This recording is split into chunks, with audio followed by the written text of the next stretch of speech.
Please come in. You're right on time. The door only opens when the clock strikes midnight. Georgia and Hannah are preparing to broadcast from the belfry. Just like this old bell tower, they have many stories to tell. Some old and some new. Follow me up these stairs, but mind your step.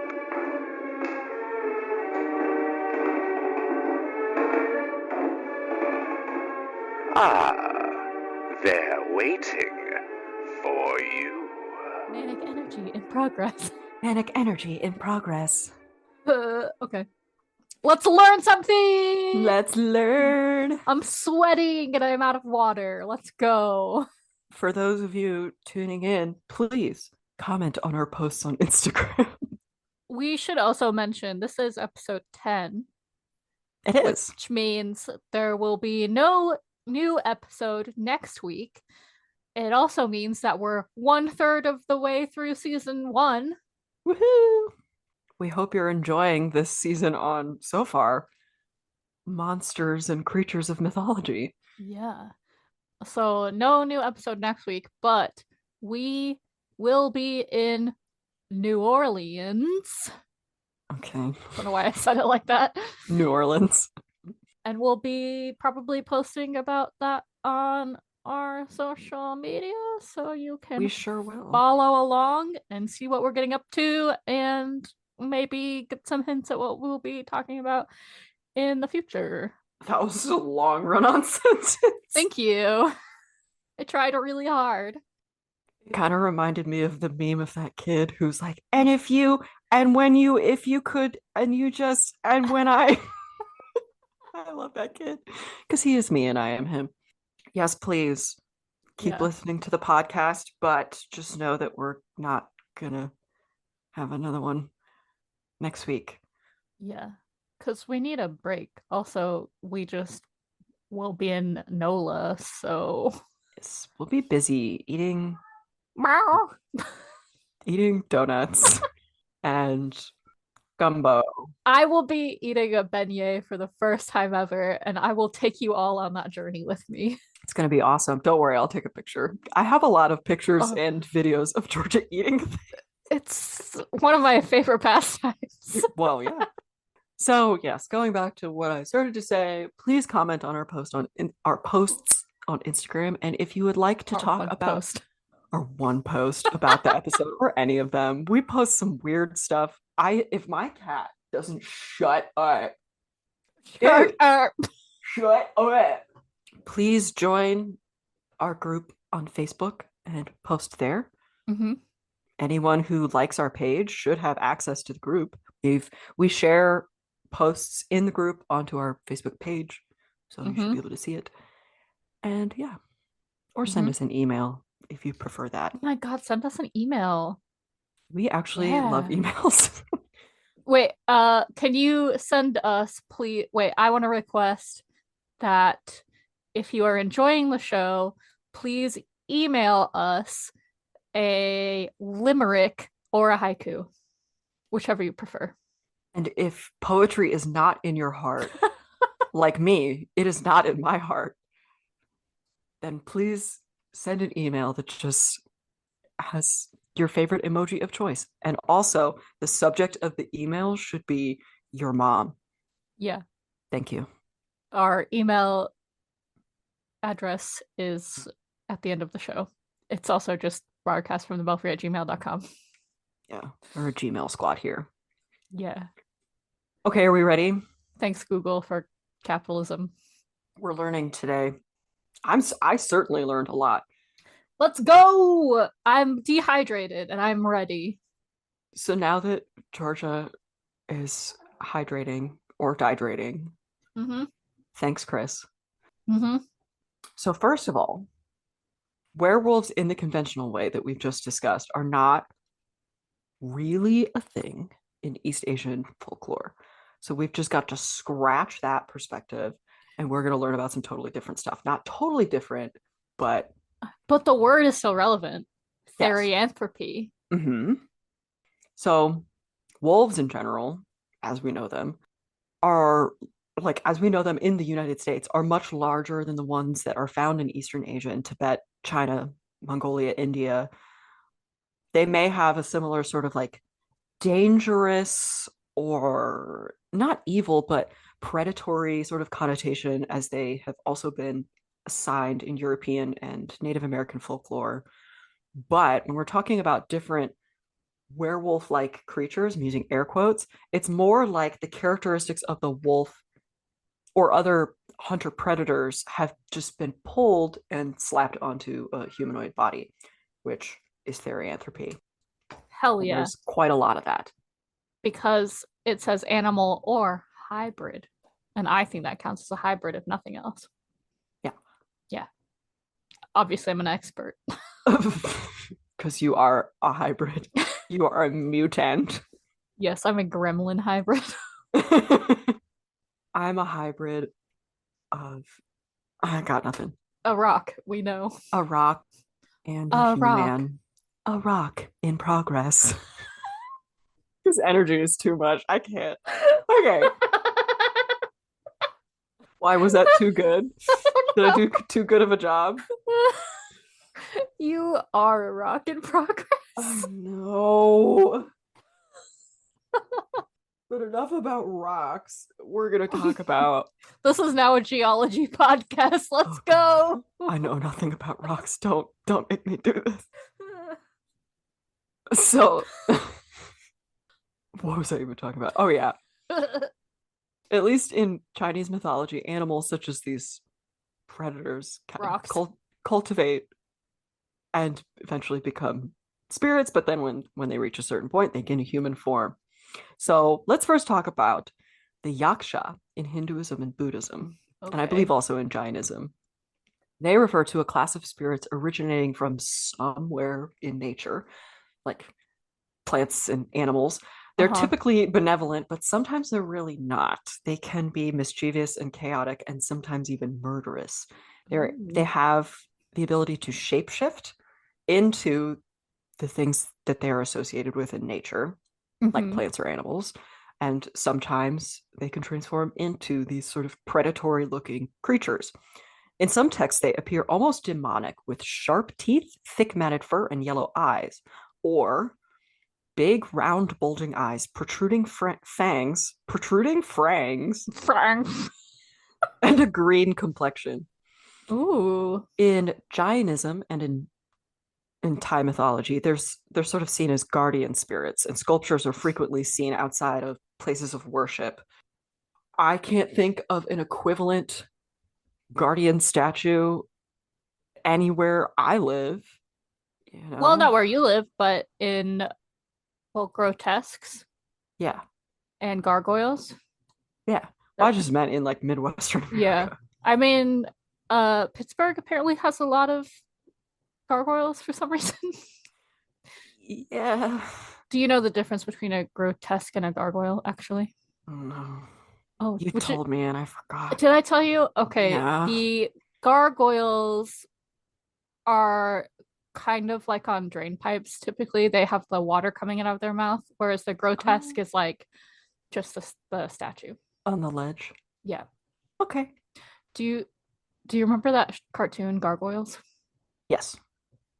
Okay, that's good. That's all I needed. I do remember that. Quality show. The only sort of guardian, actually, the only guardian statue I can think of would be the Cleveland Guardians. Oh, interesting. Yeah. Which I guess is where I'm from. But that's really the only kind of thing I can think of. I'm sure there's other stuff elsewhere. I'm sure Chicago has some crazy whatever. But I don't look up when I'm in Chicago. I'm looking at the ground, trying not to look people in the eye, you know. Anyway. So many of these sculptures were actually some of the earliest of deities to be depicted in art before Brahmanical deities were sculpted, whose representation these guys influenced, these yaksha. It just kind of off topic, but it made me think of Mulan. Mm. You I know don't know the why. No, yeah. Like in the gazebo. Yeah, because they're the guardian spirits, but they're all in the different animal depictions. Yeah. Yeah. And then Mushu. Yeah. The yaksha were also, these sculptures were the prototype for other figures in Hinduism, Buddhism, and Jainism, not just the Brahmanical deities. Mm-hmm. So in reality, the yaksha are depicted as humanoid, but they are powerful spirits with the ability to shift into something else at will, typically plants or animals. Mm-hmm. So yakshis is the female counterpart. They are depicted as voluptuous figures with nude upper bodies, wearing necklaces, bangles, and anklets. Their lower torsos and waists are decorated with clothing and more jewelry. They are often represented next to or holding onto trees. They might also hold a pot with water or a lotus flower, both associated with fertility, or might be represented alongside a makara or naga. Oh, that gives me like dryad kind of vibes from classical mythology, especially with like the pots and the trees and the water. Yeah. Dryads, naiads, that kind of thing. Yeah. Essentially, yakshis are the same as yaksha. They have the ability to shapeshift into something that has to do with flora or fauna, but they have they usually have a more humanoid. I was gonna say they sound more caricature. Human, yeah. Yeah. Or at least that's how they're represented in art more often than these described demonic faces and bodies. Which is interesting because up until now, it's mostly been the women that have been more demonic. Yeah. So I kind of like it. Yeah. So this isn't to say that these beings are similar to werewolves. Obviously, there's no lycanthropic transformation. And the nature of their ability to shift is different than that of like the Western werewolf, like you just talked about in your previous episode. It's more, it's possible to turn into a wolf, I'm sure, but that's not really what these guys are known for. So I just mentioned the Naga. The Naga is another example of a shape-shifting spirit. They are half human, half cobra, and they're also semi-divine. Like the Yaksha, they can be seen as a guardian deity and are pretty well adored in Hinduism and Buddhism. They're also worshipped just throughout India, Tibet, Thailand, Java, Malaysia, Laos, Sri Lanka, Cambodia, and the Philippines. The Naga specifically. Their purpose, from what I could find, is so wide. To bite only those truly evil or those destined to die prematurely. Oh. But they do not turn those people into Naga. Yeah. In biting them, like a werewolf would do. Yeah. It just kills them. Oh. Okay. So this is... They're like a Grimm. Exactly. Yeah, I don't think the Naga are more seen as an omen. It's more like these creatures have the ability to take away life. They are very powerful. Because of that, we need to revere them. We need to take care of them. Well, it kind of sounds like maybe an explanation for sudden death. Probably. And snakes or cobras are really common in Southeast Asia. Yeah. Just like what you'd mentioned in the previous episode about this idea of turning into a predator or something that you fear. I can't quite remember what you said. I jotted it down and I was like, oh, we have to talk about this. Yeah, the creatures that were most popular for being like the were creatures were the main predators in those regions. The ones that people were most afraid of. Yeah. Which I think people would be afraid of a cobra killing them because they're venomous. Yeah. Yeah. So it makes sense to me. In a total sort of aside, do you remember Nagini? Hell yeah, I do. I I'm pretty sure I only saw the Do first I remember Fantastic Nagini? Get out of the here. first Fantastic Beasts movie. But apparently in Crimes of Grindelwald or whatever, Nagini, it's revealed that Nagini carries a blood curse that allows her to change or shift back and forth from human to snake. Did you know that? It does eventually become permanent, and she stays as a snake and sticks around Voldemort. But I don't know why I didn't know this. I can't remember. I only watched I watched the first two. I didn't watch the most recent one. Oh, it might have been in that. I didn't watch that one either. The one where they took away Johnny Depp. Yeah, it does. Was Crimes of Grindelwald the second one? Maybe. I don't know. I hated how it turned into a series and it wasn't even about Fantastic Beasts anymore. Yeah. It was about Dumbledore. Love Jude Law, but I could not. Fantastic Beasts, Crimes of Grindelwald was the second one. Secrets of Dumbledore was the new one. Okay. So I did see Crimes of Grindelwald. I was going to say, that sounds familiar. So yes, I did see Crimes of Grindelwald, and that's why. Yes. Okay. I don't remember that at all. So I probably did know that, but deleted it from my memory. Yeah. Doesn't sound that important. Yeah. But it is important for this. Yeah. Nagini, the Naga. Yeah. Yeah. Well, and we know that J.K. Rowling is a TERF who appropriated a lot of words and ideas from other cultures. Sure so did. She sure did. It makes sense. Yeah. I will never forgive her. But there are also myths of people that have transformed into something because of something bad happening to them or from a curse. We've talked about this quite a bit. If you live a cursed life, you die and become something cursed. Yeah. Well, in this case, if you pass away on purpose. Yeah. This dude didn't become something bad because he did something bad in his life and then died or whatever. But he just so happened to turn into a tiger in the nighttime instead of a werewolf. Okay. So I'm just going to summarize this story for you now. I know you love my summarization skills. I believe this is how it's pronounced. Keibu Keiiba, who I will from now on just say Keibu, was a human man who turned into a tiger in the nighttime, where he would wander around searching for food. One night, he came across an old lady sleeping in her bed.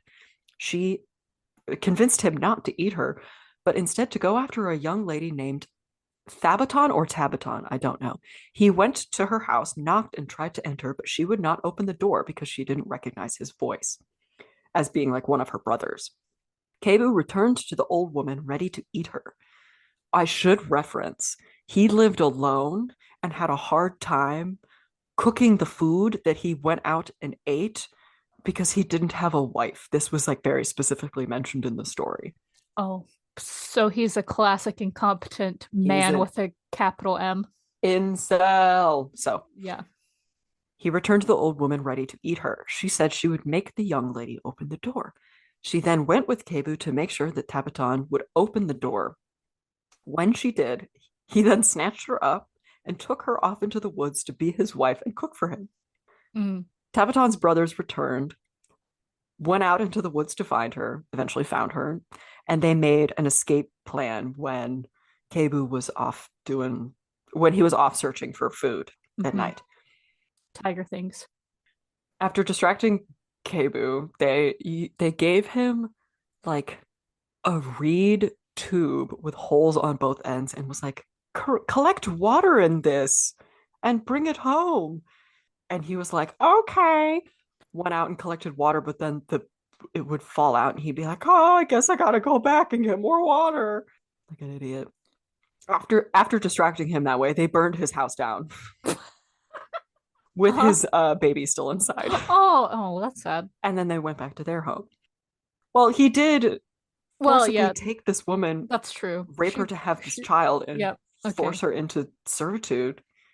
I mean, sure, it's not the baby's fault, but yeah, you're right. It's not the baby's fault, but I get their motivation here. Yeah. A nearby crow was cursing Keibu as he returned to his burnt hut. Why? Just egging him on, being like, haha, you suck. You're an idiot. Loser. And that was like, oh God, okay, she's gone. He went back out to fetch her. Her brothers knew that he would come after her and killed him when he approached. Okay, well, he deserved that for being an incel. Doesn't this sound like Beauty and the Beast low key? Like low key. Without the romance. Because she did like kind of escape because he let her go, but then she came back because he was getting attacked. Yeah. I mean, kinda. I don't know. She also volunteered to stay in the castle. He didn't actually go out and kidnap her, right? Yeah. I mean, he did keep her in prison, but yeah, but she wanted to save her father. Yeah, after she volunteered to stay there. Yeah. Yeah. It was like a 1-to-1 exchange. Yeah. But anyway, so he had originally become this tiger form at night because of his pride. He was sort of cursed that way. And he was eventually killed for his transgressions in capturing this woman. I'm a man, therefore, I don't need to learn how to cook or do my own laundry. So I'm going to turn into a tiger. That makes sense. Classic men doing whatever. Classic. Doing the dumbest shit to get out of taking care of themselves. Jumping back to Japan, foxes have been very common in Japan for nearly as long as they have kept histories, just like wolves have been. That's why the kitsune is such an age-old mythological creature, dating back to 794, when the Avatamsaka Sutra was translated or annotated into Japanese. The kitsune is a supernatural being also capable of changing its appearance, and there are two kinds of kitsune. There's I think it's the holy kitsune, or like the celestial kitsune, who are messengers for deities to connect their world and the humans' world. And we can also consider them as like guardians or protector spirits. And then there are the mischievous kitsune who trick humans into doing sort of strange things, like humiliating themselves in public or falling into a well or... Did you ever play Okami? Yeah. No, it's okay. There's another thing I'm going to talk about later on. That's related to Okami? Okay, cool. I loved that game. There are many tales of that latter kind of foxes tricking wicked, greedy, or sinful people. Shippo, yeah. What? Shippo. Shippo? In Inuyasha. Oh. I was like, a state historic preservation officer? What are you talking about? No, Shippo from Inuyasha. Yes, of course. It's a little trickster, a little baby trickster fox.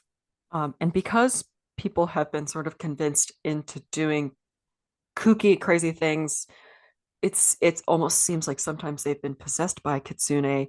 There are certain mental disorders that have been attributed to kitsune possession, like schizophrenia and other mental disorders that sort of make you experience hallucinations or act out. It's so interesting that a lot of supernatural possessions, the werewolf thing, that they all come back to being mentally ill. Yeah.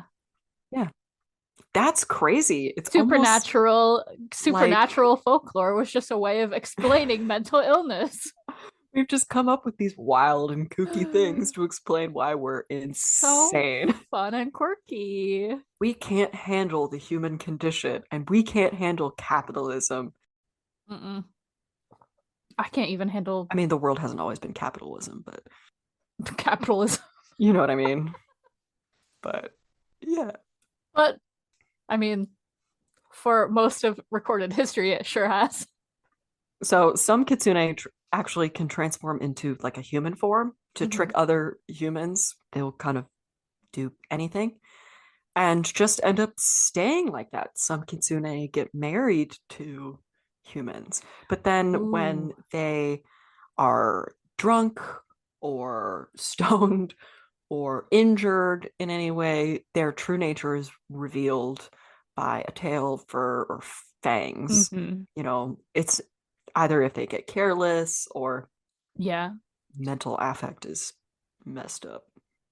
The idea of the kitsune were likely to have originated in Chinese folklore as hulijing, or literally fox spirits, including the nine-tailed fox. I'm looking at you, Naruto, who also had transformation abilities and also tended to be either benevolent or chaotic.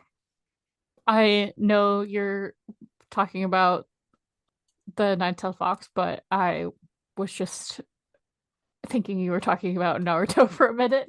Oh, I mean, I did. Oh, about the like Naruto had transformation. Yeah. Well, he did. I can't get into this right now. I can't. I'm so ashamed and also so excited to talk about Naruto. It's fine. I'm excited to talk about Inuyasha. Yes. Let's transport ourselves to the complete other side of the globe, shall we? Transportation in progress. Have you? Oh my god. This is the next I was neglected as a child. God. I can't wait for Darren to be on the show. I know, me too. He's gonna be a fan fave. He will. I love Darren. Have you heard of the Nawal in Mesoamerican folklore? It's spelled Nagual. Yes. Nawal. Yes.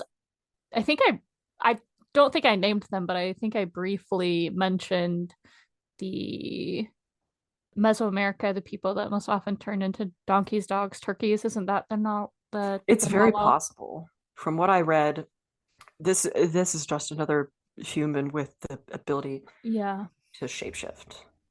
In Nawalism, which is like an entire practice, sort of that.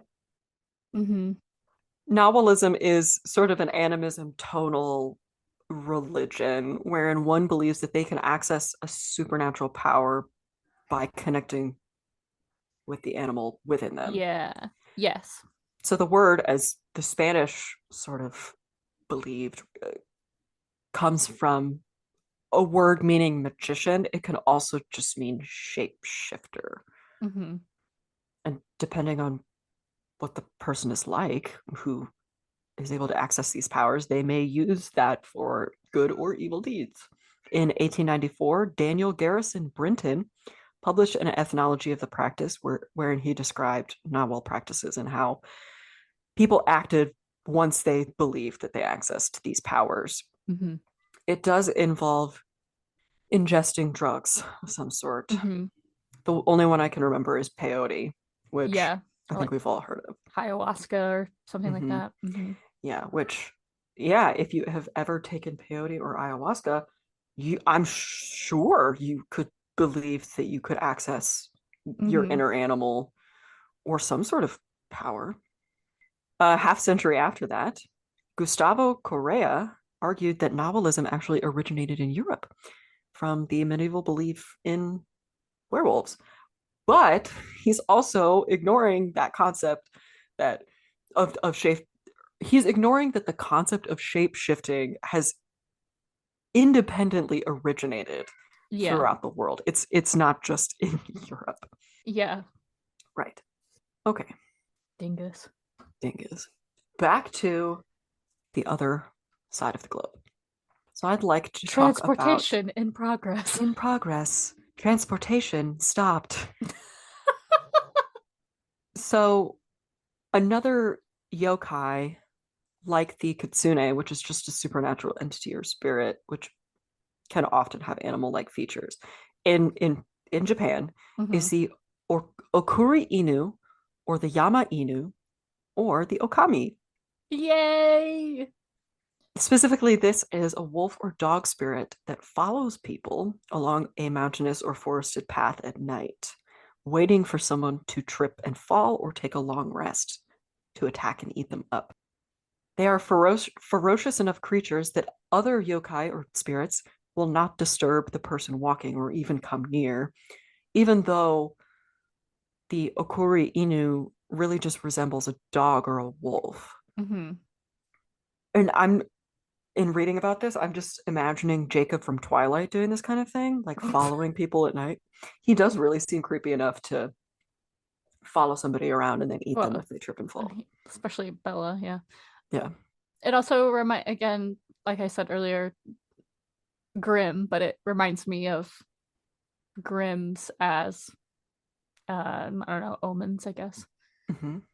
It almost was like an omen.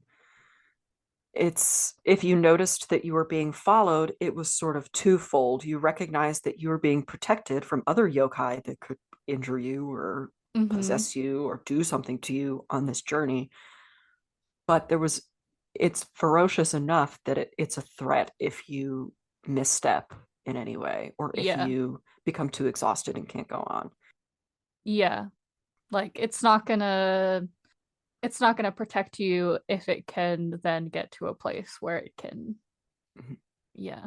It will. It's like this is my food and don't fuck with it. Yeah, exactly. Yeah. So you can trick the Okuri Inu into thinking that you're taking a quick rest by exclaiming that fact, sitting for a bit without looking too tired, and then just continuing along after a short rest.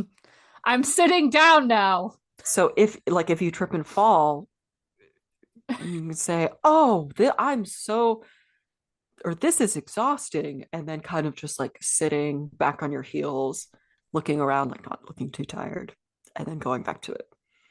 And then after you make it to your destination, or at least out of the mountains or out of the forest, you then need to call out to it something like, "Thanks for seeing me off." And it will never follow you again. Which is what you're supposed to do with ghosts. Say, "Don't follow me home now. Thanks. Bye."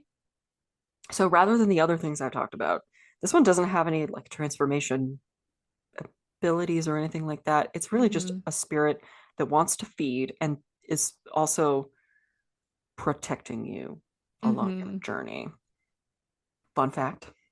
We need to make a list of all the fun facts of our episode. Fun fact. Just conglomeration of fun facts.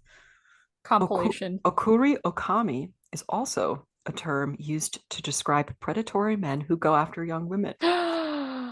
They pretend to be sweet and helpful, but have ulterior motives. They also look generally unsuspecting, but can be very vicious. Ew. Isn't that awesome? That's fascinating and gross. So I think maybe this spirit originated from something like that. Like, yeah, someone walking out in the woods and the guy was following. There's so many horror stories about people hiking and being like, "There's a guy following me, and why would anyone be following me down this trail?" Or I went completely off trail because I was trying to take a shortcut, or because I got lost for a minute, and so why would anyone else be out here unless they were following me? It's horrifying. Anyone or anything. Yeah. Reason number 9,200 why you'll never catch me full on backpacking. Yeah. That does not sound like my idea of a good time. I would only go like crazy backpacking if I were with Seth. Yeah. Or like a big group of people. Yeah, even regular camping. Like I've heard just so many horror stories of people in like actual campgrounds and people coming up to them and being weird or getting like in their space or something. And I don't like sleeping on the ground enough to put up with that. That's why you bring an air mattress. Bruh. Shut up. He's literally been doing this for an hour. Like, you've been here, it's been happening for an hour.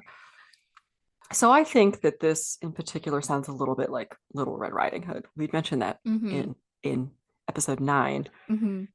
This is just a predatory creature taking advantage of a young girl. Or at least that's what Little Red Riding Hood is. The only difference is that, the Okuri Inu is seen as more of a protective spirit at the same time. Whereas the wolf in Little Red Riding Hood is not. No. The wolf eats grandma and then wants to eat Little Red. Yeah. Huh. So I want to mention some other creatures that are half human, half wolf that don't necessarily fit into the whole lycanthropy category of being bitten, having to go through a transformation, or don't really have transformation powers. Should we, before we move on too much, should we also just talk about the fact that in the game Okami is a deity? Yeah. Okay. Sure. I can't remember. What is... And Okami basically goes around fighting other deities who are seen as malevolent. Yeah, it's Amaterasu. Yeah. Yeah. The sun goddess. Or Amaterasu. Yeah. You didn't really say the ooh. I don't know anything about Japanese. Sorry. And you play her as the reincarnation of Shiranui. That's right. The white wolf. That game came out in like what, 2006. 2006, yeah. I loved that game. I had it for PS. I still have it for PS2. DS version, there was like Okami Den, right? Is that what it was? I don't know. There was another one. It was like PlayStation and Wii, and you can get it on the Switch now too. Yeah, I played it on the Wii, Okami. Yeah, I played it on PS2. I still have it, and I still have my PS2. Yeah, I don't know. I just thought while we're on it, let's. You just really had to say it. Yep, because you like it so much. I loved. The artwork is so good. I know. It's just such a pretty game, and it's so like calming. I don't know. Yeah. Yeah. Okay. It's beautiful. Oh, Other things. Yeah. I wanted to talk about creatures that are half human, half wolf, or half dog that don't really fit into the whole Inuyasha. werewolf, Yeah. being bitten, going through transformation. I will instead refer to cynocephaly. Ooh. Right? Is that what it is? Hold on. Oh, I remember seeing that word. Yes. Cynocephaly, or having the head of a dog or jackal and the body of a human. Yeah. There are also some like Anubis, half human, half animals in non-European mythologies that I think I quickly mentioned at the end, but anywho. First, I'm going to talk about Asina. Asina in Gokturk mythology is a she-wolf who was the common ancestor for the Gokturk and other nomadic empires in Central and East Asia. Cool. See, what had happened was, which I wrote that exactly in my notes, what had happened was she found a young boy who had been involved in war and nursed him back to health. He impregnates her, which is bizarre to think about, but some cultures have no problem with that kind of relationship in their mythologies. And then gave birth to 10 half-wolf, half-human boys. Zeus sure didn't. No. These children are the origin of the Ashina clan, which began the Gokturk. Nice. Okay. Culture. The Turkic nomads were heavily influenced by the landscapes that they lived on and drew a very strong spiritual connection to the flora and fauna that populated it. They also saw the wolf as an apex predator and survivalist that they wanted to admire. It was revered for its strength, cunning, and adaptability. They also feared it, but they believed that the wolf was neutral. It was just trying to live. I also want to talk about the Itbarak, or Barak. They're another Turkic mythological creature. Like many beings in Turkic folklore, they're anthropomorphic animals with dog. These guys have dog heads and are sort of dark colored. According to the Oguz Kagan narratives, which were legendary writings about the supposed ruler Oguz Kagan, or Khan, of the Turkic people that sort of brought them into existence. That could be a whole other episode, I'll honestly say. The Oguz Kazan narratives. Oguz Kagan, excuse me. I keep mixing that up in my head too. I don't know why. So according to those narratives, this ruler attempted to invade the dog-headed men's land, the Barak's land, but he failed. So he retreated to a small island with his wife, who was pregnant, and he had no tent or place to stay. So they slept out in a hollow, and she gave birth to a child named Kipchak. Then Ogus Kagan Sounds a little bit like Jesus. Yeah, a little bit. But I mean, it was not immaculate conception. Right. It's just they had to give birth at a crappy place. Yeah. I think 17 years later, he tried invading Itbarak again and succeeded. And he gave those lands to the child that was born. Mm-hmm. And that is where it's believed the Kipchak tribe of the Turkic people originated from. Okay. And I would like to read an excerpt from the narratives. Barak, that's what the Turks called the shaggy dog. That's how they named the big noble dog. The Barak is told in the sagas. It was believed to be other dogs' ancestor. This dog was noble and enormously big. Hunting and shepherd dogs was his sons. In the northwestern Asia, there was Itbarak. Turks were far away from them in the Middle Asia. If you haven't guessed yet, this is a translation. They had body of a man, head of a dog. Their color was dark, like the black devil. Their woman was pretty and didn't run away from the Turks. They were medicated. You could not spear them. The saga said, Oghuz Kagan was defeated. He tried to recover on the island he retreated. A little rhymey there. After 17 years, Oghuz defeated them. When women helped him and the war was ended. Oghuz gave this territory to Kipchak Beg, so Turks called the area Kipchak. That probably because of the translation, but he was huge. Yes, and their woman was pretty. Yeah. And didn't run away from the Turks. Moral of the story. Huge, pretty, not scared. And those guys supposedly feasted on people traveling the desert near their lands and would slowly become more wolf-like over time, eventually become like no longer being humanoid and just being dogs and wolves, which is how it's believed that dogs and wolves originated in that land. Oh. So people populated it and those guys just turned into dogs. Interesting. Or canids. Yeah. Mm. And other dog-headed people can be seen portrayed at petroglyph sites, like in Western Libya, in Tassili and Ager in Algeria. And of course, ancient Egyptians believed in Anubis and Duamutef, etc. Sure. So those are just a few wolf or dog-like things akin to werewolves. Last but not least, we must talk about this, Georgia. We've been holding it off for too long. Okay. We've been holding it off for far too long. What is it? What is the pipeline between werewolf scares and thinking you're a furry? And being a furry. Oh no. And being otherkin. My whole body feels like it's taking a screenshot. Between thinking that you're a werewolf and being a furry?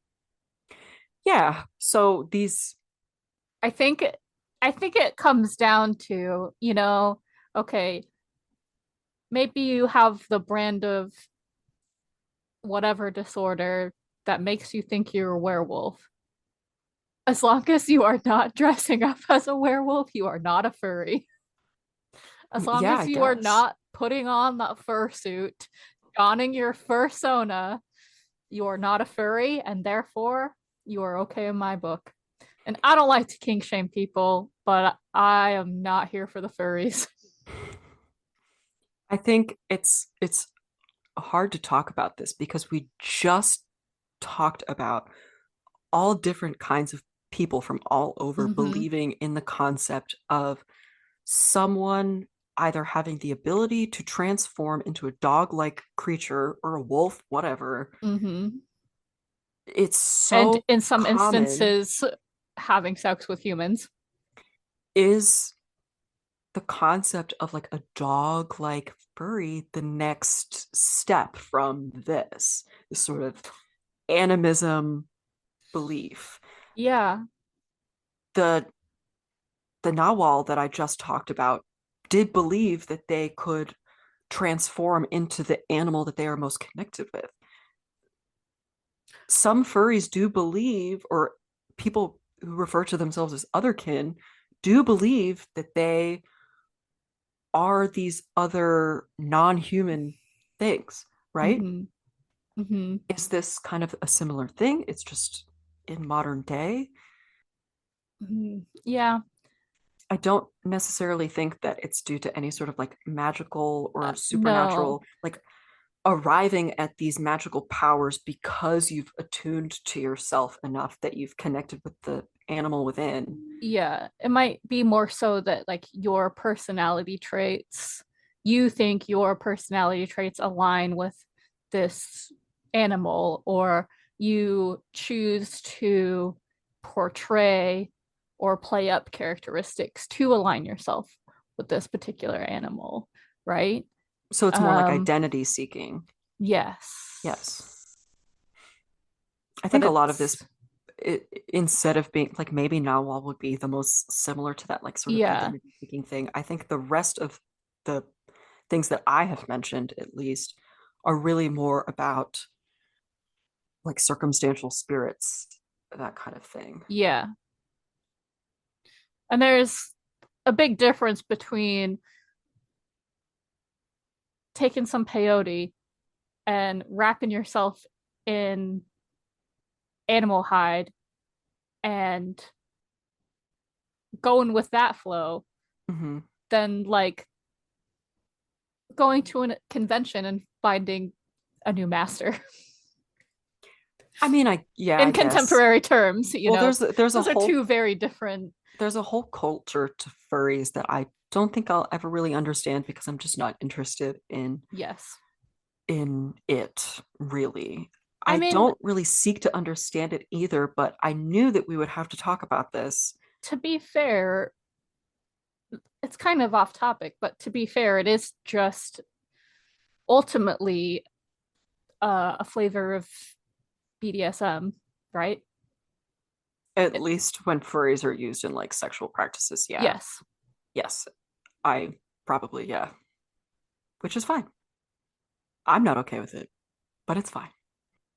I wanted to quickly go back to talking about the kitsune, because I'd mentioned that some kitsune can transform into human form and end up marrying humans and sticking around them.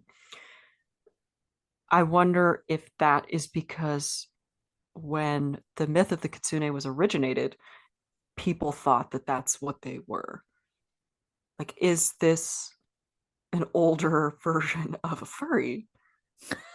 Right? Like, I don't, I feel like I'm not making leaps to draw conclusions here. No. At least with that. There is. Or there may even be predatory men who align with the okuri okami, and say, yes, that's what I am. So in Lovecraft Country, I don't know if this is in the book because I haven't finished reading the book.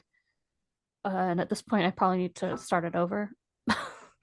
But in the show, I know Atticus is Jonathan Major's character, the main character in Lovecraft Country. What a huge disappointment of an actor. I know.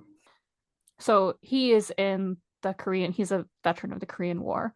And when he is in Korea, he falls in love with a Korean girl. And she is, spoiler if you plan on watching the show, but she is possessed essentially by the nine-tailed fox. And in it, under its possession, she has to kill 100 men before she can be human again. And this is to act out some kind of revenge, because when she was possessed by the spirit, it was sent by a shaman to protect her because her stepfather was raping her. And so like the fox spirit possessed her and in order to like fulfill, like it protected her in that moment. I think that she might have even ripped him apart with the tails. I can't quite remember. But in that act of the spirit protecting her, she had to like kill 100 men to get their souls. It's like being a warlock in D&D. You can do this really great, cool stuff, but you're gonna owe somebody. Yeah. So that just made me think of, here's a depiction in pop culture of that. Sorry to talk about furries. Our favorite topic. But thanks for talking about furries. Yeah. All right. Well, we didn't talk about Inuyasha, but it's fine. I'm sorry. I'll force it in somewhere else. Okay, we can have an anime episode. I mean, it is, because both Inuyasha and Sesshomaru are both half demons, but they're both dog spirited demons. But they're the type of dogs that kind of look a lot like wolves. So, or at least Sesshomaru is when he's transformed. I need to rewatch that show. Yeah, you should, because it's amazing. It's not that long. It wouldn't take me that long. I mean, honestly, you could probably just watch the movies and call it good. It's fine. And again, Shippo. It's his little trickster fox demon. Yeah. Furries in progress. Furries in progress. Well, that concludes this week's broadcast. I hope you've enjoyed it. If you wish to stay in touch, reach out to us at broadcastfromthebelfry@gmail.com or stalk us on Instagram at broadcastfromthebelfry. Again, I hope you've enjoyed our little show. Please rate and review. And until next week, stay spooky.